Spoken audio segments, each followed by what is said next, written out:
Good afternoon. Welcome to NASA headquarters in Washington, D.C. My name is Dwayne Brown with the Office of Communications.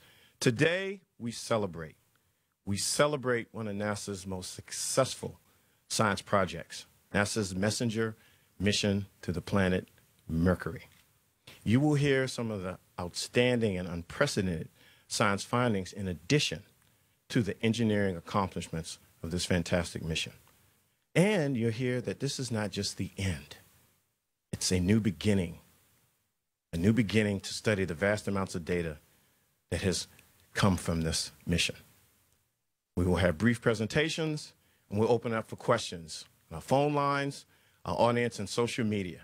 And there is a lot of buzz on social media about the accomplishments of this mission. Send those questions in to #AskNASA. And everything you hear today, and much, much more, is available online at www.nasa.gov/messenger.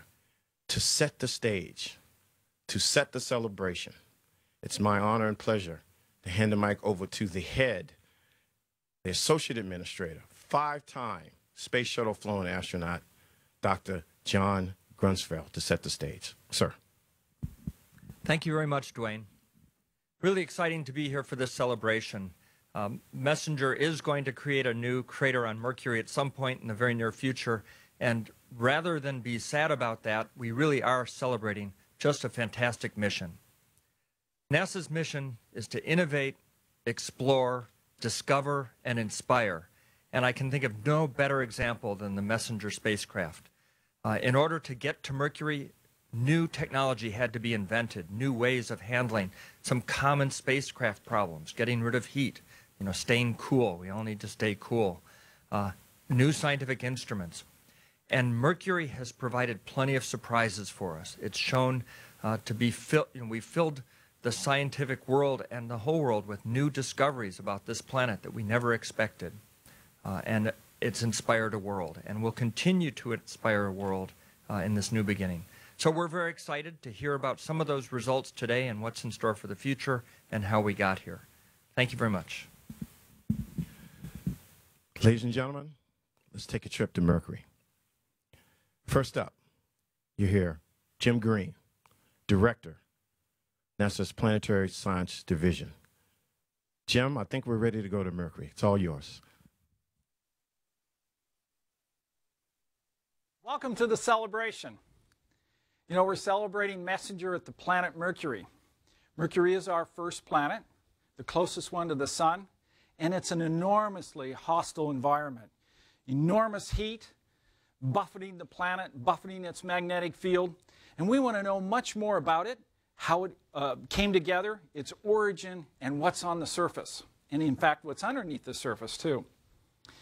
Now, Messenger was launched in 2004, got into orbit in 2011. And in those 4 years, it has taken an amazing array of data. The spacecraft and the instruments have worked virtually flawlessly over those 4 years. Now, the data is on Earth. We have it now. And we're going to continue to make wonderful discoveries with it. But Messenger as a mission, sadly, in that respect, will end. And in fact, it looks like Messenger just entered its 4,065th orbit. It has a mere 40 orbits left when it will run out of fuel and crash into the surface, creating another crater on that beautiful planet. Now, what I've asked is for the team to come and talk about the science and indeed the technologies. Now, our science team could talk all day about Messenger. So we are going to limit it to the top 10 science results that have come so far from the mission. And as I mentioned, more data that we have in the archive will be analyzed in such great detail that we'll learn many more things about it. Now, getting into orbit and surviving the hostile environment around Mercury, I've asked the key Messenger team members on the technical side to come and give us the secrets about how they made these major technical advances happen to enable that mission to survive as long as it has, and has done a spectacular job. Now, I know Messenger will have a big impact. And with respect to that, let's get started. Let me turn it back over to Dwayne. Thanks, Jim. Well, ladies and gentlemen, again, send those questions in at #AskNASA. You heard from Dr. John Grunsfeld, the Associate Administrator, setting the stage, one of many missions in our vast science portfolio. And you've heard from Jim Green, and now, as only NASA can do, we're going to do just like a countdown, 10, 9, 8, 7. But this time, it's about science. And who better to explain that science is the principal investigator from the Messenger mission, Sean Solomon. Sean. Thank you, Dwayne. Thank you, Jim. Thank you, John. The Messenger team is delighted to be here to celebrate 4 years of orbital operations at Mercury after 3 flybys of the innermost planet. It is pretty difficult to take all of those observations, all of those discoveries, and make a top 10 list. But that's what Jim asked us to do, so that's what we've got for you today. So let me start with number 10. Number 10 we call field-aligned currents. What does that mean? It means that there are electrical currents that are flowing down magnetic field lines and back out again. Earth has such field-aligned currents. They were not expected to be seen at Mercury because these currents at Earth close in Earth's ionosphere, and Mercury has no permanent ionosphere. These field-aligned currents at Mercury are down by a factor of 100 in magnitude from those at Earth, but they don't close in the ionosphere, they close inside the planet.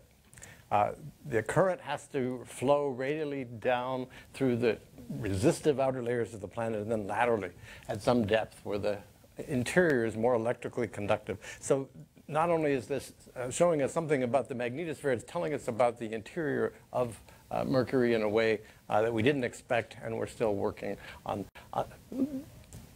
the details of the mechanisms of this process. Number 9. Number 9 is about energetic electrons. This is a mystery that goes back to Mariner 10, the only other spacecraft to visit Mercury 40 years ago, a little more. And they discovered what seemed to be bursts of energetic particles, only they didn't know what those particles were, they didn't know what the energies of those particles were, and so Messenger carried a payload to answer those questions. And the answer was that the particles are electrons. Bursts of energetic electrons are seen with the energetic particle detector, having energies of thousands of electron volts, up to 100 times that value, almost every orbit. These bursts are seen with many other instruments as well, and you saw in the animation the location over about almost 4 years, the locations of these bursts mapped out with our X-ray spectrometer. We're still working on the mechanism of what accelerates these electrons to these very high energies, and that's an interesting research topic that the team is pursuing. Number 8. Number 8 is Mercury's dynamic magnetosphere itself. The magnetic field and magnetosphere was first sampled by Mariner 10, but it took an orbiter to work out some of the incredible dynamics. The magnetic field of Mercury is a miniature of that of the Earth, and so the magnetosphere is small relative to the planet. The sun is close. What you're looking at in the animation is an equatorial slice of charged particles in Mercury's equatorial plane that are energized and activated by the opening and closing of magnetic field lines at the subsolar point. And you see wave phenomena that are carrying these charged particles through the magnetosphere and outward down the tail region away from the sun. It's an incredibly dynamic planet. In terms of its magnetosphere, the time scale for phenomena in Mercury's magnetosphere is 100 times faster than it is at Earth. So it's a different kind of magnetosphere from any other in the solar system. Number 7 on our top 10 list is Mercury's seasonal exosphere.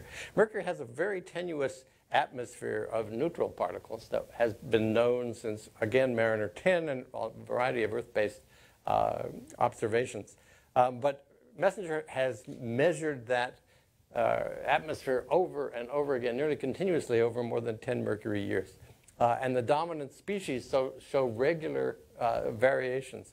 What you're seeing in the animation is a depiction of Mercury's sodium atmosphere, which glows as a result of sunlight, exciting the sodium atoms in the exosphere. And in portions of the orbit, as you can see, Mercury's moving in and out relative to the sun because it's in an eccentric orbit. The radiation pressure on those sodium atoms is so strong that they're literally pushing the sodium atoms away from Mercury's gravity field into a tail. And Mercury has an orange glowing tail, like a comet, that extends millions of kilometers away from the sun. The mechanisms and the interplay of the heliosphere and Mercury's surface are still being unraveled, but the exosphere has a lot to say about that process. Number 6 on our list is global contraction. This is an idea also that goes back to Mariner 10, but of course Mariner 10 didn't see the entire surface of Mercury, didn't measure topography, didn't have the kind of high-resolution images that Messenger acquired after many, many years in orbit. You're looking at an animation of an incredible scarp called the Carnegie root base, one of these shortening structures that preserves the record of Mercury's shrinkage. It happens to cross a big impact crater about 130 kilometers across. But the topography and the sheer number of these features has allowed us to confirm that Mercury contracted by much more than we appreciated before the Messenger mission, by as much as 7 kilometers in radius. And that's simply the result of interior cooling and the cooling and solidification in part of Mercury's astonishingly large core. The top scientific finding number 5 is volcanic deposits.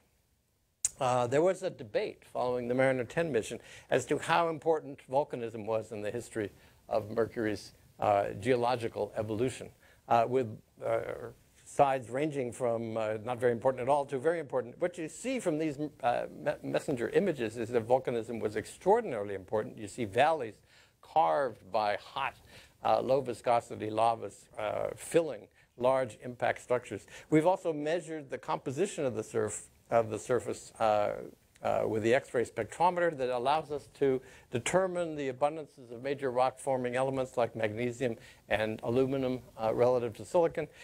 These are telling us that Mercury's lavas varied in chemistry over time and over space, and they sampled different parts of the interior from different depths at different temperatures.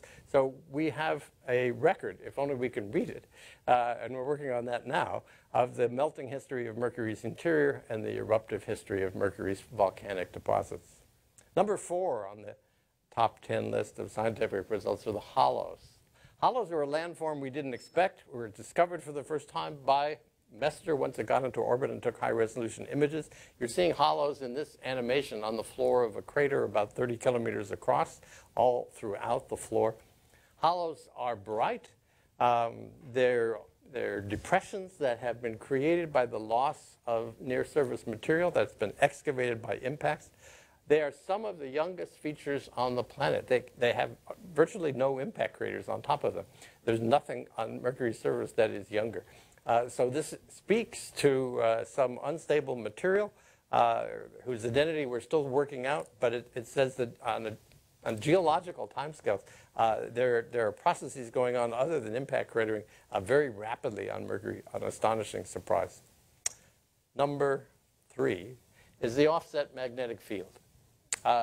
Mariner 10 discovered Mercury's magnetic field. We thought it would be rather Earth-like, a miniature of Earth's magnetic field, and it is. It's dominantly the field of a dipole, that equivalent to a bar magnet. But the Earth's magnetic field is located at the center of the planet. Mercury's magnetic field is offset. It's offset by 20% of a planet radius, which is more than any other planet in the solar system, and we don't know why. But what it means is that the field is very asymmetric. The northern hemisphere field is much stronger than the southern hemisphere field. You see the field lines in this animation. And that means that processes governed by the magnetic field, like the interaction of charged particles with the surface, must be asymmetric as well. We're looking for evidence of that. And none of the theories for how a dynamo might have generated a magnetic field in Mercury prior to our mission predicted this large an offset. So the dynamo modelers are back at their drawing boards making new models. Number 2 on our top science list are the polar deposits. Now, the polar deposits were discovered by Earth-based radar more than 20 years ago, and you're seeing a mosaic from Messenger, but the red areas are areas where the surface has a high radar backscatter, and those were postulated even 20 years ago to consist of water or ice. And we took a variety of measurements to test that idea. One was simply measuring the topography. You saw the topographic map here. Another was to take a neutron spectrometer. And what you're seeing there is a map of neutron flux, which is reduced at high latitudes in the right amount for the polar deposits to consist of water ice. And finally, the topography with models of solar illumination permits modeling of the maximum temperature that the surface reaches and confirms that the areas where the polar deposits reside are areas where water ice is stable for geologically long periods of time, either at the surface or within a few tens of centimeters of the surface. So, with all of the experiments we took, an altimeter, an imaging system, a neutron spectrometer, and models of temperature and shadow, we confirmed with each test that the planet closest to the sun indeed harbors water ice at both poles. Number one, our top science result. And one of the most surprising is that Mercury is a volatile-rich planet. Now, what does that mean? It means that prior to our mission, all of the theories, almost all, for how Mercury was assembled to end up as dense as it is, predicted that Mercury would be deficient in all the elements that are easily removed at high temperature, the volatile elements. You're seeing a plot of potassium versus another element that is not volatile. And Mercury is as volatile rich as Mars and as volatile rich as Earth. It was not predicted to be so. You're seeing maps here of potassium and sulfur, another volatile element. We could be showing you maps of sodium or chlorine.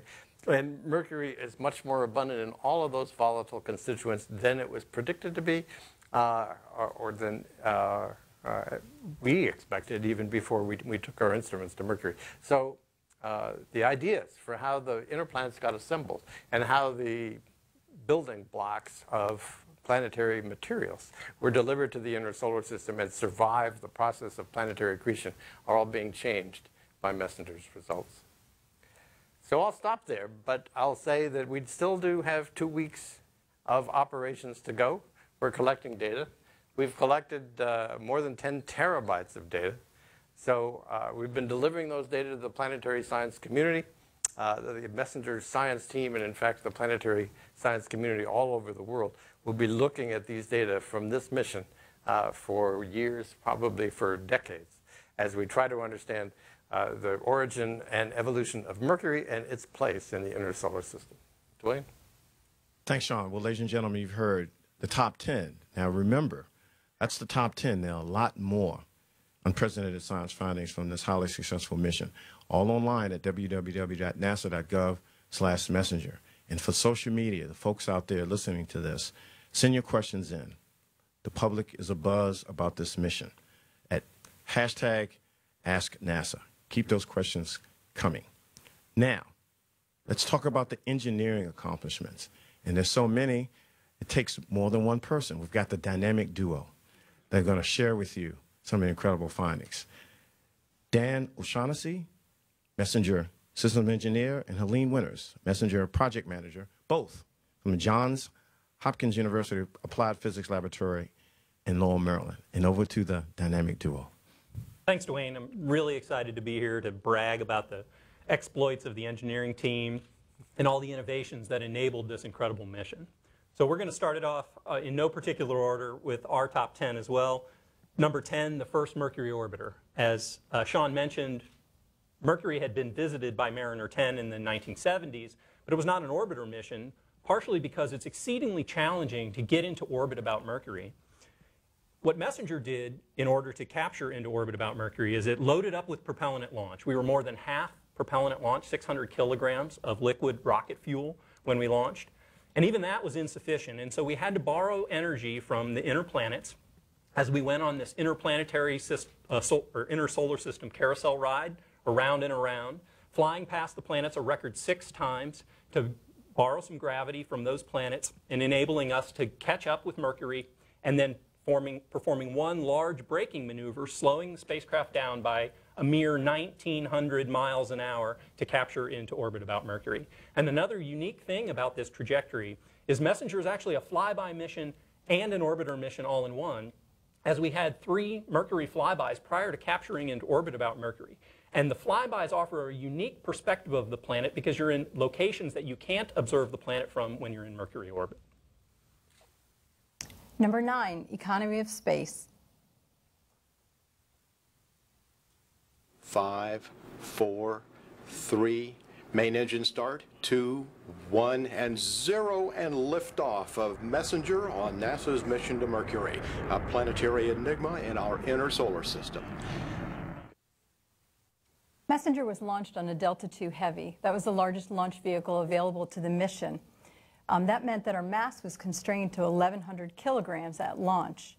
Well, as Dan mentioned, 54% of this, or 600 kilograms, was consumed by the propellant required to fly that trajectory. So we were left with 500 kilograms for the spacecraft and its payload. So we had to be innovative in coming up with our design to minimize the mass. One such example is our propellant tanks.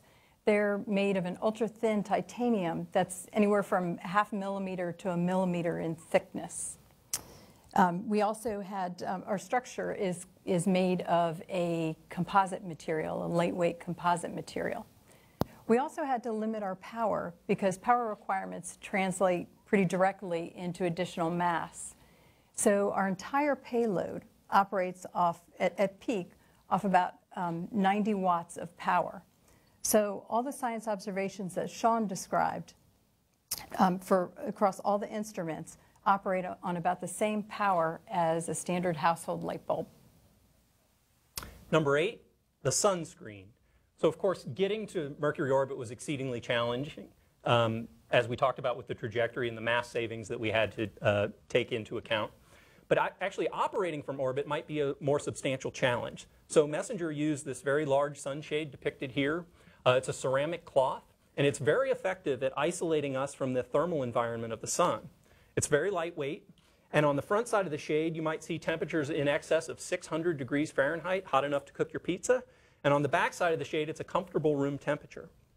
But the sun isn't the only thermal challenge that Messenger faces. Actually, there's substantial infrared heating that is reflected from the planet back towards the spacecraft and serves to heat the components behind the sunshade.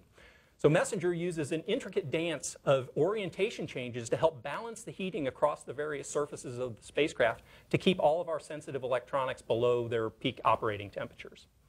And then finally, although counterintuitive, Messenger actually carries a great number of heaters on board, because when we pass behind the planet and into this planet's eclipse, temperatures on the spacecraft plummet drastically, and we have to be concerned about freezing propellants and cooling electronics below their operating temperature. So we operate a great deal of heaters during that time period. Number 7, harnessing the power. Being in orbit about the innermost planet in our solar system, we don't generally have trouble producing power. But being in such close proximity to the sun can present a problem for the power system. So, except when we're in eclipse, we run off the battery. We have innovative design in our solar arrays. Our solar arrays are comprised of 1/3 solar cells and 2/3 optical solar reflectors, or basically mirrors, to reflect the sunlight and help manage the temperature. The solar panels are also articulating, so we can use the arms to tilt the solar panels to reduce the heating when the sun's in close proximity. Number 6, no side dishes. So this picture you're about to see of this block of metal, I've been an engineer on this mission for 10 years, and it looks like a block of metal to me too. But to an RF or a radio frequency or communications engineer, these are like looking at a picture of your firstborn. They're beautiful. This antenna design is elegant. Typically for a deep space mission, what you might see is a parabolic dish antenna, like a satellite dish that would sit in your yard.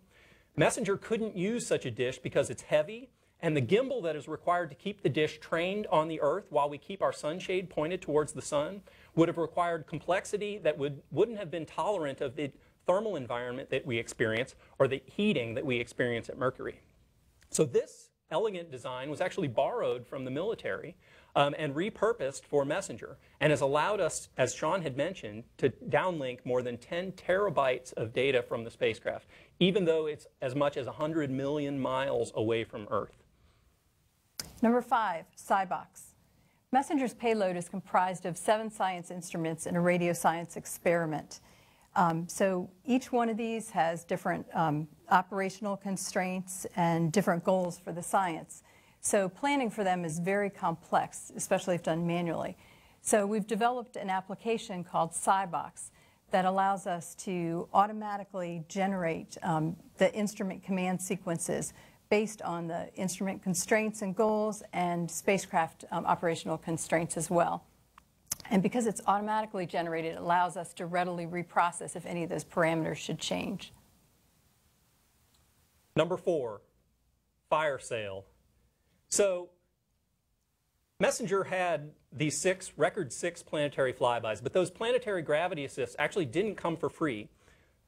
It requires extremely precise positioning of the spacecraft when you fly past the planet to keep the trajectory kinked in the right way so that you're on your way to Mercury. And that's indicated in the inset graphic there with the concentric ellipses. So as Messenger flies toward the planet, we typically would use a sequence of rocket maneuvers, small maneuvers, to ensure this targeting happens as expected. However, Messenger was able to take advantage of its unique position in the solar system and able to take advantage of the sunlight that is impinging on the solar arrays and the sunshade. And that produces a very small but persistent force on the spacecraft. By modifying the position of the solar arrays and the orientation of our sunshade, we're actually able to steer that force in such a way that we were able to eliminate all of these flyby targeting maneuvers, and we were able to be the first mission to successfully demonstrate solar sailing in orbit. Number 3, it takes a village.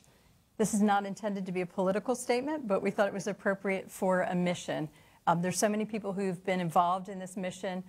We've had probably a couple thousand contributors if we look at those small and large parts that people have played in the mission. The majority of our team is comprised of scientists and engineers. Our science team draws from almost 30 states, and we have international representation as well. The role of the engineering team, though, on this mission is a little different than most. The team has been very active throughout operations. They're active day-to-day in orbit management and orientation management and thermal management as well. Number 2, beyond the last drop. So when you think of rocket propulsion, typically you think of something like we saw in the video earlier of the Messenger's launch, or maybe what you see in this animation here where we have thrusters that are blowing fire and smoke. Well, Messenger's propulsion engineers were actually a little bit more creative, and what they thought of was a deflating balloon. So here late in the mission, Messenger requires active management of the trajectory to keep us off the surface of the planet. So solar gravity is attempting to drag us down into the planet, and we fight that with our rocket engines. But on April 6th, we actually ran out of propellant. We burned through all 600 kilograms of propellants that we had launched with. Tanks are bone dry, but rather than giving in and succumbing to the forces of solar gravity, we're actually able to rely on the onboard helium gas, which we normally use to pressurize our propellant tanks. We're able to push that out the thrusters and boost the spacecraft's speed by another 20 miles per hour, allowing us to live yet another month through the month of April. Number 1, hovering. As you've heard, we've been in orbit for over 4 years, enabled in no small part through innovations such as solar sailing and through close thermal management, and more recently through repurposing this pressurant as a propellant. And now we're flying a new trajectory over the last month and a half or so of the mission. This is inspired by the science team's great interest in what we can learn at very low altitudes. There's some things such as perhaps crustal magnetism that we might be able to observe at very low altitudes that we couldn't see at higher altitudes. So in this period of time, we're executing a series of maneuvers in rapid succession to keep us in this tight, low altitude band at closest approach. So at the end of this month, though, we will lose our battle with solar gravity, and we will come in at 3.9 kilometers a second, which is about 8,700 miles per hour. But because of the technological innovations that have enabled us to maximize the science return, we should be studying Mercury science long past when our crater is created. Well, thanks. Well, as you can tell, I've kind of switched my position. I'm sitting down now, and we're going to go to social media because there's a lot of buzz out there. Send those questions in to #AskNASA. You've heard the top 10 in science, top 10 in engineering. I think we're going to see if we can do some top 10 on social media. How's that? So my colleague here, Sharon Lazic, I got to get that name right. I think I got that right. She is going to see what we've got here. And are you enjoying the celebration? I'm loving it. I heard there's a cake afterwards, so. I didn't hear that. Okay, so what's going on social media, Sharon? Well, great. Thank you, Dwayne, for the lovely introduction. We have a couple of really great questions. The first one comes from Jason. Will we be able to know precisely when and where MESSENGER will impact Mercury's surface, and will there be a crash party? Dan, that's yours. So the exact location, I guess depending upon how exact you want to be, we do know that we will impact on April 30th. We do have one more maneuver to boost our minimum altitude up, scheduled for the 24th of April. Assuming that maneuver goes as planned, we will be impacting the surface on the 30th of April around 1925 UTC. That impact will not be in view. It will happen during a planetary occultation, so the spacecraft will pass behind the planet, out of view of the Earth, and will just not emerge again. And we do have an approximate lat and long for that impact location, which is about 54 degrees north. So it's about 2/3 of the way up the planet. So it's up near the North Pole.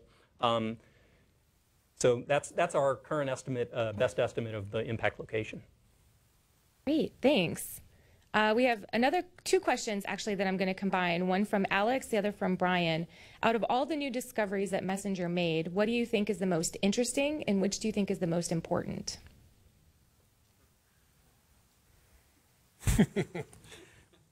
I can take that question, but we've partly answered that. Number one on our top 10 list is the surprising bulk composition of Mercury, which is important because it allows us to reject most of the ideas for how Mercury was assembled as a planet at the beginning of the history of the solar system, and is now forcing those who do numerical simulations of solar system formation to come up with new ideas that would explain the chemistry that we see. But perhaps the most interesting might be the polar deposits, which was number 2 on our list. But they're interesting because MESSENGER not only verified that the North Polar deposits first seen by radar consist dominantly of water ice, but they're interesting for a second reason, and that is that our laser altimeter and our imaging system, which was able to image these deposits using scattered sunlight, shows that most of these deposits don't consist of water ice directly at the surface, but rather water ice covered by a dark layer, which we think is 20 or 30 centimeters thick. And that dark layer is darker than anything else on Mercury, and it is volatile because it is only in areas of permanent shadow, in areas where the thermal models say water ice should not be stable at the surface, but it's still very much colder than the average Mercury material.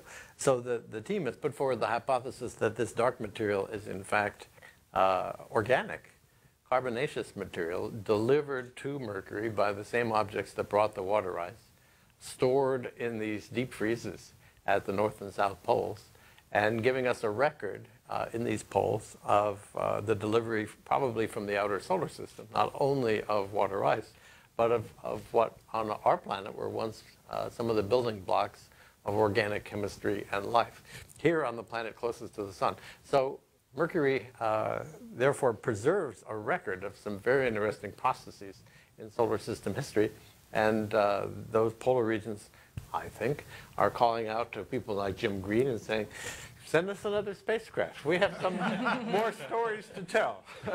You know, from my perspective, I'm a magnetospheric physicist.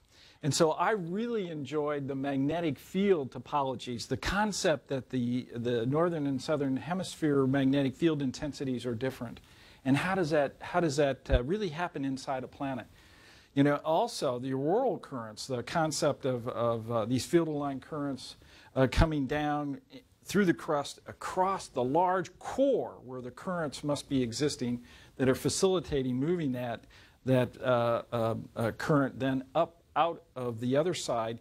That's really fascinating. I never would have thought of that idea. And it really takes these real observations to allow us to really think about the physics of what's going on and try to understand what's happening in nature. Okay, so Sharon, let's take one more, and then we're going to go to phone lines because we've got media watching this program around the country. So I know social media is a buzz, but then we'll come back. Great. So one more, and then we'll go to phone lines. What do you have? Excellent. As a follow-on to the ice deposits, TC asks, did Messenger find any water on Mercury, and what does this mean for the future and for the future of, or the potential for life? Liquid water. Okay. Good question, TC.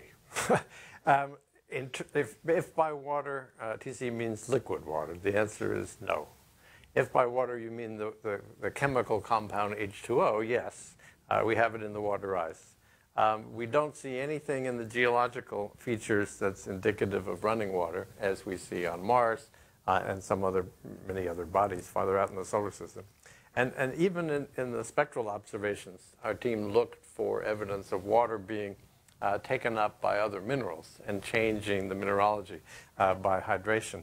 And we saw no evidence in the spectroscopy of that having gone on. So it is not likely that on a regular basis there is liquid water on Mercury. And so I think Mercury, as a place to study all of the processes that lead to astrobiology and habitability, it's really the beginning chapters rather than the later chapters. It's the chapters that talk about the delivery of the building blocks for life, which are extraordinarily well preserved on Mercury, rather than the later organic chemistry and development of life that on our planet must have followed rather quickly. Okay, let's go to the phone lines. And for the folks on social media, I know you're excited about this. Keep those questions coming at #AskNASA. But we're going to go to phone lines. And welcome to the celebration. We have Marcia Dunn from the Associated Press. Welcome, Marcia. Well, thank you, Dwayne. Can you hear me? Loud and clear. Yes. I have a question about the upcoming April 30th impact. How big and how deep of a crater are you anticipating? I'm assuming the spacecraft will be pretty much obliterated, and I think I heard that science will be coming back up until the bitter end. How's that going to work? Yes, so we will be, we plan to be in communication with the spacecraft until minutes before that final occultation. So up until about maybe 10 to 15 minutes before Messenger makes its final plunge into the planet, we will be in communication with the spacecraft. We will be collecting data off of its solid-state recorder, its hard drive on board. The crater itself, current projections suggest, given that we're coming in at the 3.9 kilometers per second, obviously it's extremely high velocity. The spacecraft itself is on the order of about 3 meters across, wingtip to wingtip, but we will create about a 16-meter crater on the surface of Mercury. I don't know how deep the crater will be, though. Can I add one thing to that answer? On Mercury, some of the brightest deposits on the surface are young impact craters. And we know that there are a variety of processes that serve to darken the surface, collectively known as space weathering, that operate on the moon and other airless bodies like asteroids. On Mercury, they seem to operate faster than on any other body because the flux of micrometeoroids or dust and the flux of energetic ions and electrons is higher on Mercury than it is on those other bodies.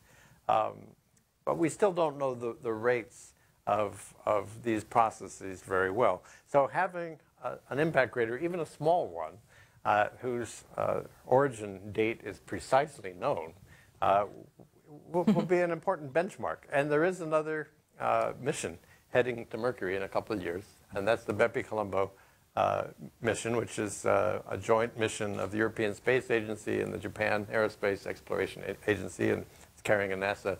A piece of the payload comes from NASA, and they're launching, I believe, in 2017 and due to arrive January 2024. And so they will be very interested in the answer to that question as to where this crater is, and will be looking for signs of this crater, and if they can make measurements of it, they'll know precisely how long that region has been exposed to space, and that will be an important study that comes a decade from now. Our next caller, Discovery Channel, Irene Klotz. Irene, welcome to the celebration. How are you? I'm good, thanks very much. My question's for Dr. Solomon. So you've had 4 years, a month, and 6 weeks, and now we're down to the final days. What is it that you'd like to see out of from the science perspective in this last few laps around the planet? Thanks. We've had two primary objectives for the last month of operations, and we're going to have to be analyzing the data for a while to see how well we did. But one was mentioned by Helene, and that is to look for portions of Mercury's crust that are magnetized. The problem at Mercury in finding magnetized crust, which is easy to see at Mars and almost as easy to see at the Moon, is that on Mercury there are also magnetic fields generated by current systems in the magnetosphere. And because the magnetosphere is so small, those current systems are close to the surface. And therefore, seeing a small crustal magnetic field is a real challenge to separate it from the external fields that are competing in magnitude with the internal field. And we have to get very close to the surface if we're going to have a chance. And the other primary objective of this last month was to look at some of these polar deposits with our neutron spectrometer. In the animation that I showed, we were looking at very broad averages of the neutron flux over the North Polar region, simply because the field of view of the neutron spectrometer included most of the North Polar region when it was flying overhead. But as we reduce the altitude, we have a few chances to look into craters that have polar deposits and measure the neutron flux over individual craters. So that's a rare opportunity that is only enabled by these low altitude observations. So Irene, those are our two goals. We'll be working on these data for a long time, but we hope that we can declare that these goals were successfully met within a few months' time. Now these crustal magnetic fields that are trapped in the soils, or during a time, an era when Mercury in its past had a magnetic field, perhaps in a different orientation. And therefore, when the magma, the volcanic material, solidifies, captures that magnetic field direction, and then the field continues to evolve, that tells us a lot about its history. So I'm really excited about those observations, of course. Well, without the detection of crustal magnetic anomalies, all we know for sure is that Mercury had a magnetic field 40 years ago because Mariner 10 saw First observed it. Yep. And Mercury has a magnetic field today because we've been measuring it for the last 4 years. So that's 40 years of a temporal baseline that could go back 4 billion years. Right. So stay tuned. We're working on those data. Sean knows I want to see this. I like that little debate that went on there. Oh, yeah. It's we only have a little more time left. I know a lot of folks are sending in questions, but we're going to get to those questions throughout the day. Sending them in at hashtag #AskNASA. I'm going to go back to my colleague here, Sharon. Sharon, what's coming up here? Lots of buzz here. We have two questions actually from Roman that go together. And a couple of people have been asking about this. Was the solar sailing planned, or is this something that you adapted to during the mission? And could a future mission to Mercury use a larger solar sail to reduce the need for fuel? So I think everyone's going to look at me for this question. We already are. No, it certainly was not planned. It was sort of a happy coincidence that allowed us to do this.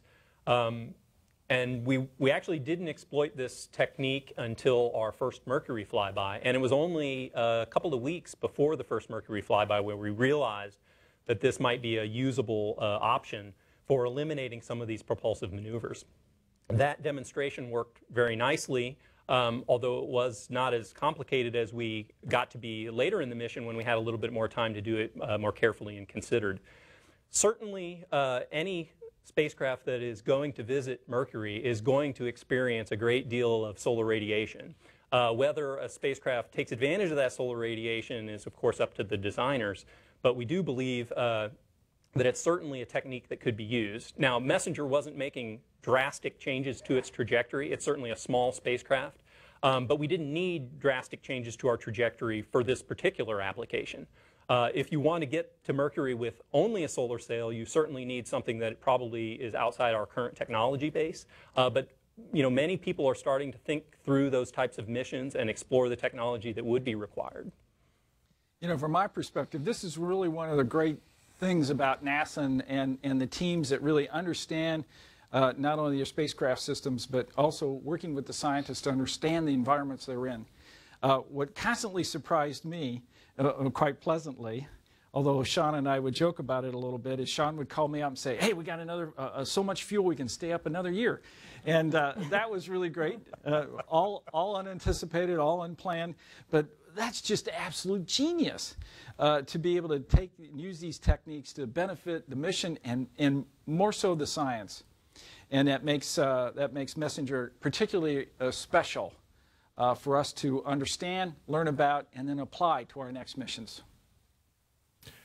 Okay, before we go back to the phone lines, we're going to take one more question from social media, then go to the phone lines, and then we're going to begin this, wrap up the celebration. Sharon? Great. Our last question comes from Ryan. What is the biggest unanswered Mercury mystery to be solved next time? The biggest. 10, 9. Ryan's asking a tough question. You haven't solved them all, so there are some. There are some. Yes, indeed. There are several questions that I think can best be answered by some future lander mission. Anytime you measure the composition remotely, you'd like to have some ground truth of the composition. Unlike Mars, unlike the Moon, we have no samples of Mercury in our meteorite collection. So a lander could give us that ground truth. And of course, I'd love to know what that dark material is in the polar craters that host water ice.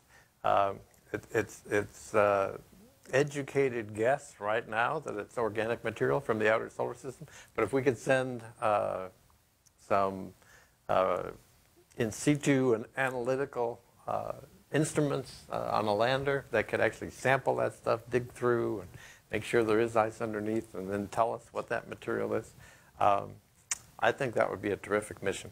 So I think you might get a different answer from different scientists, but for my money, Ryan, that's my answer. Now, from my perspective, that's what I expected Sean to say.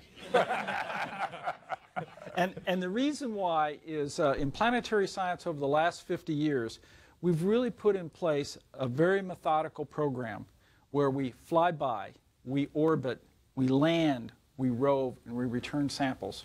And that has served us incredibly well as we learn about these bodies and study them to the detail that we need to.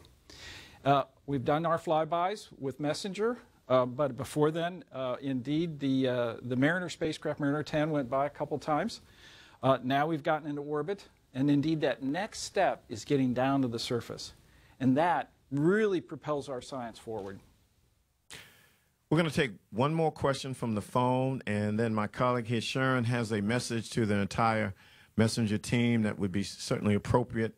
And then we have a pretty special ending for the celebration. So let's go back to the phone to Kelly Beatty from Sky and Telescope. Welcome to the celebration, Kelly. Thanks very much, Dwayne. This is for Sean. You spoke of the bulk composition of mercury as being volatile rich, and yet you've also talked a little bit about things that might be veneering on the surface in the poles. The whole planet is dark, maybe from carbon. Can you walk us through the argument of why you think the bulk composition of mercury is volatile rich? Thank you. Kelly always asks tough science questions.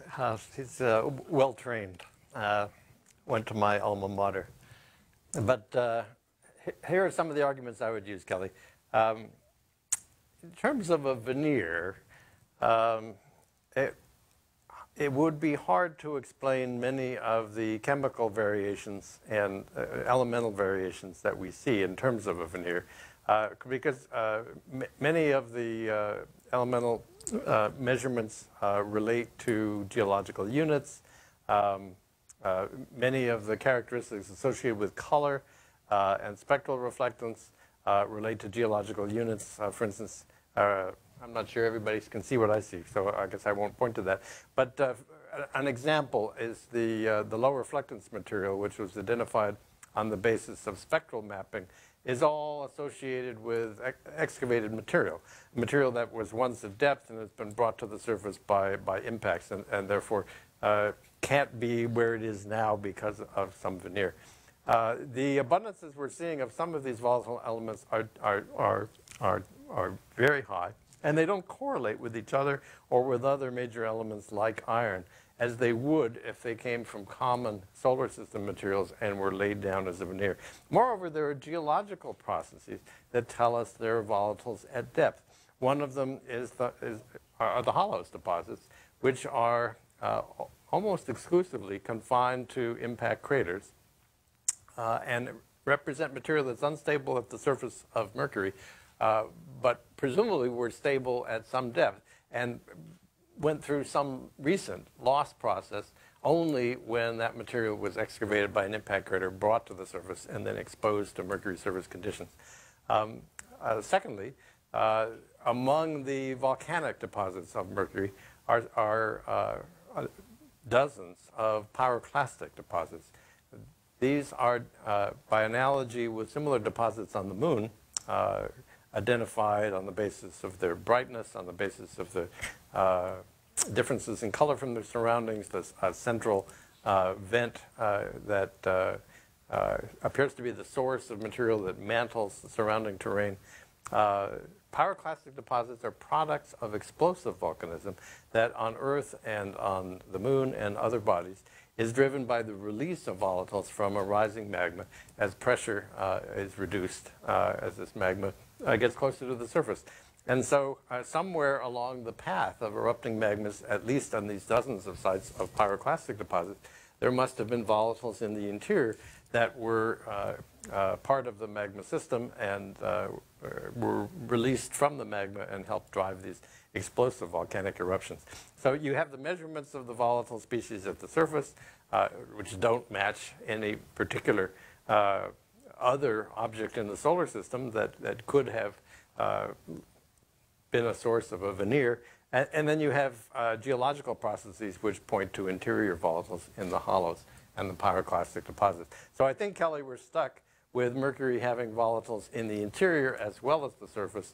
We're looking at more than a veneer, and we need to come up with a model for Mercury's formation that accounts not only for its anomalously high density, presumably because it's got a very high abundance of iron metal occupying its, its core, but the process of planetary accretion must have involved the accumulation and retention of now at least 4 elements that are volatile under other systems, like potassium, like sodium, like sulfur, and like chlorine, which is extremely volatile. So I don't think we can get around it with a veneer, and you and I can debate that if you wish, Kelly, but I think the arguments are strong. Okay. So before we close out, Sharon, I think it'd be appropriate to share what I think is the sentiment for all the folks watching this across the country and to the team that folks are thinking. Yeah, we have one final comment. This comes from Messenger, the Messenger Twitter handle, and it says, "Please give my thanks to the team. It's been a wonderful and exciting trip." A nice hand for the Messenger team, everyone.